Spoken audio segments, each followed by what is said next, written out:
What is economics?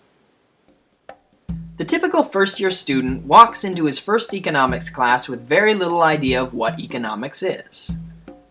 He might have heard something like, economics is the study of money, or economics is another word for accounting, or economics is hard, don't take that class. But none of those are true. Economics is the study of the use of scarce resources that have alternative uses.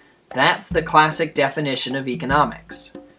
Basically, there are people, and people need resources to fulfill their desires. These resources cannot be infinite, but the desires can be, so people need to make choices about how to use their scarce resources. Economists study these choices. All economic questions fall into one of two categories: positive and normative. Positive economics describes what is, and normative economics argues for what ought to be. So a question like, why do people use money, is a positive question, and should people use money is a normative question. A general rule of thumb is that if your economic model has no value judgments, it's positive economics.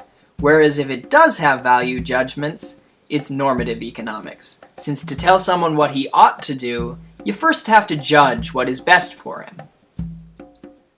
Economics is also divided into microeconomics and macroeconomics.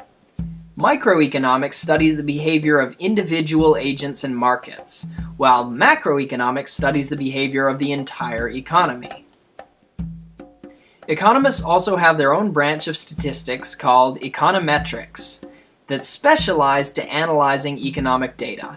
Since economic data usually comes from the real world and not from controlled experiments, econometrics faces mathematical challenges that other fields might not. The tools economists have developed to study human behavior have broad uses outside of what we would traditionally consider economics. Economists study not only markets, but things like crime, war, the family, religion, culture, politics, law, and even genetics.